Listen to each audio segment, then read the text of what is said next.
qu'il n'y a que des avantages à faire la formation en apprentissage. En fait, au début de la formation, on leur explique le cycle du médicament, donc ils rencontrent plein d'intervenants professionnels. La formation est manager en biotechnologie, spécialisation management des industries de santé et de biotechnologie. Elle permet de former des personnes qui ont déjà un bac plus 5 ou un bac plus 8 en sciences pour leur faire intégrer l'entreprise, donc leur faire connaître les différents métiers de l'entreprise, le management de projet. Ça va amener au métier d'affaires réglementaires, d'assurance qualité, de marketing, de communication, ça peut être aussi de R&D. En quoi cette formation répond-elle aux défis actuels de l'industrie pharmaceutique ? Le plan politique innovation 2030 et de créer des biomédicaments et de refaire venir des sites de bioproduction en France. Pour ça, ils ont besoin à la fois de niveau de techniciens, mais également en fait de cadres qualifiés dans différents secteurs. Donner un exemple concret de projet de recherche ou d'études de cas sur lesquels les étudiants travaillent pendant la formation. C'est un défi où les étudiants répondent à un prestataire entreprise sur une question spécifique et leur objectif c'est de monter une entreprise virtuelle pour maîtriser à la fois le management de projet,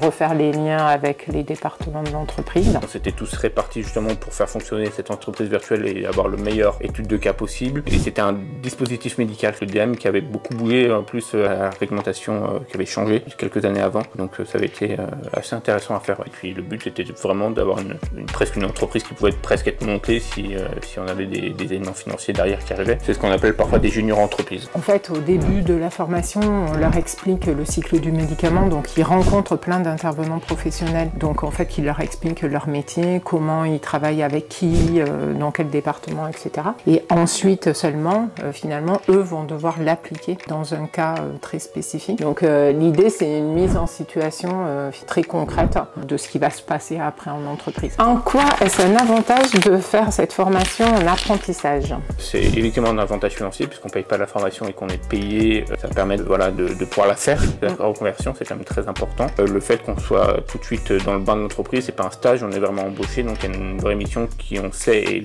importante pour l'entreprise. Peut être prolongée par un CDI, comme ça a été dans mon cas. C'est quand même plus valorisable si on cherche un travail après. Il n'y a que des avantages à faire la formation en apprentissage. Le rythme de l'alternance, c'est 4 mois de cours de septembre à décembre, et après c'est 9 mois de janvier à fin septembre, avec 3 semaines de cours mars, juin et septembre, avec des thèmes prédéfinis pour une semaine de cours. Un cours c'est géopolitique, intelligence artificielle et gestion des conflits. Voilà. Et la dernière, c'est bilan des compétences. Cite au moins 3 métiers auxquels pourront prétendre les futurs diplômés. Chargé d'affaires réglementaires, chargé d'assurance qualité, un chef de produit en fait en marketing, tout ce qui est production ou communication. Moi, je suis chargé d'affaires réglementaires. J'ai été embauché par l'entreprise chez qui j'ai fait mon apprentissage, donc quasiment post-formation, j'avais un CDI quoi. Quelle est la partie la plus agréable de ton métier? Je trouve que c'est agréable de dire que potentiellement je contribue et j'aide à contribuer à avoir des médicaments qui fonctionnent et qui sont sûrs pour les populations. Et puis pareil en affaires réglementaires, toute décision est politique en fait. C'est important de s'y intéresser pour savoir ce qui va arriver dans les prochaines années et pourquoi on fait ce qu'on fait en fait tout simplement.